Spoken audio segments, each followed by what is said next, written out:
हे प्रिय मित्रों, माताओं, बहनों एवं बुजुर्गों, आप सबका एक बार फिर आओ चलो परमात्मा की ओर चैनल में हार्दिक स्वागत। हे प्रिय मित्रों, गत वीडियो की भांति आज फिर मैं आपसे एक बार फिर निवेदन करता हूं कि आप जब भी बैठें तो रीढ़ सीधी करके बैठें, क्योंकि जब भी आप रीढ़ सीधी करके बैठोगे तो इसके अंदर जो ऊर्जा मूलाधार से आपके सहस्त्रार तक जाएगी वो आपके अनेकों चक्रों का भेदन करती हुई जाएगी और आप में अनेक दिव्य गुण उत्पन्न होने शुरू हो जाएंगे। ये मैं हर बार वीडियो में कहता हूँ। अब इसके बाद अब आते हैं मूल टॉपिक पर। हे प्रिय मित्रों, आप शांत रहने का अभ्यास किया करो। परिस्थिति चाहे जो भी हो, आप शांत रह करो। अपने अंदर की शांति को भंग न करो, क्योंकि आप अशांत होकर परिस्थिति तो नहीं बदल सकते, लेकिन अपने शरीर का नुकसान कर लोगे।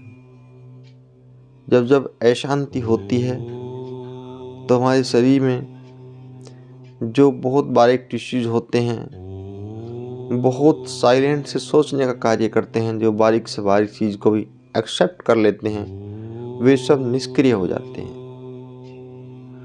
और जब बहुत बारीकी से चीज़ जो कैच होती है वो निष्क्रिय हो जाएगी तो आपकी बुद्धि आपके कंट्रोल से बाहर हो जाएगी और मन का अधिकार हो जाएगा आप पे। जब अशांत होगे तो आप पे मन का अधिकार हो जाएगा, बुद्धि की कंट्रोल से आप बाहर हो जाओगे। क्योंकि जो बुद्धि है वो बहुत बारीक कोशिकाओं जो बहुत ही बारीक हैं, साइलेंस से डेवलप होकर कार्य को करती है। जितना आप शांत रहोगे बुद्धि उतना ही आपका ज़्यादा कार्य करेगी। जब अशांत होगे तो आपके जो टिश्यूज हैं, बारीक कोशिकाएं हैं, वे एक किस्म से निष्क्रिय हो जाती हैं, तो बुद्धि से आपका नियंत्रण हट जाता है और फिर आप मन के अधीन हो जाते हो।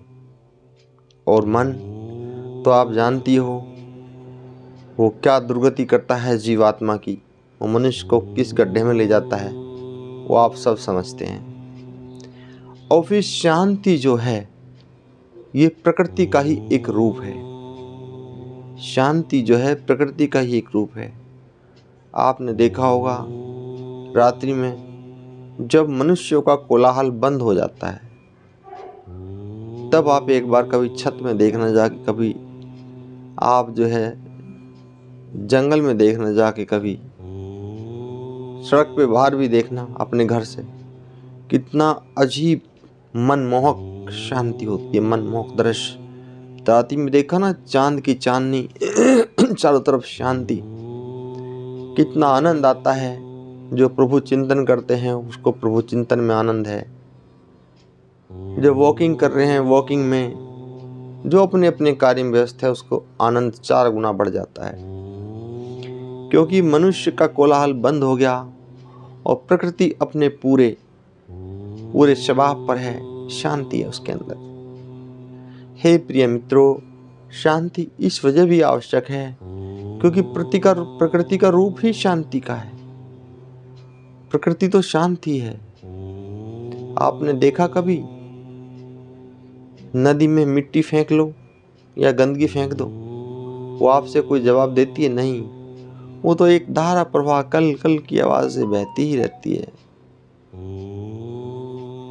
क्योंकि वो प्रकृति का रूप है।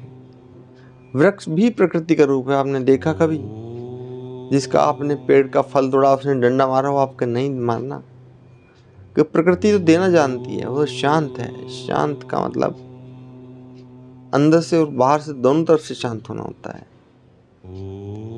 हेलीकॉप्टर भी है, शोर मचाते हैं बहुत, उनके पास कोई खड़ा नहीं हो सकता, अशांति है।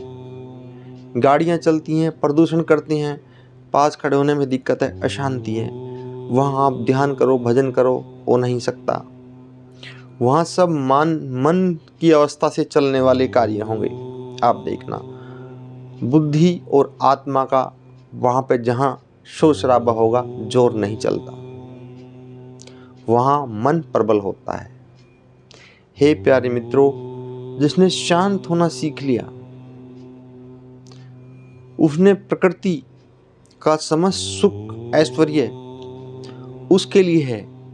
वो प्रकृति का सानिध्य भोगता है, वो प्रकृति के सानिध्य का आनंद उठाता है, जिसने शांत रहना सीख लिया। क्योंकि प्रकृति तो शांत है, उसके सानिध्य में जो जाएगा वो स्वयं शांत हो जाएगा।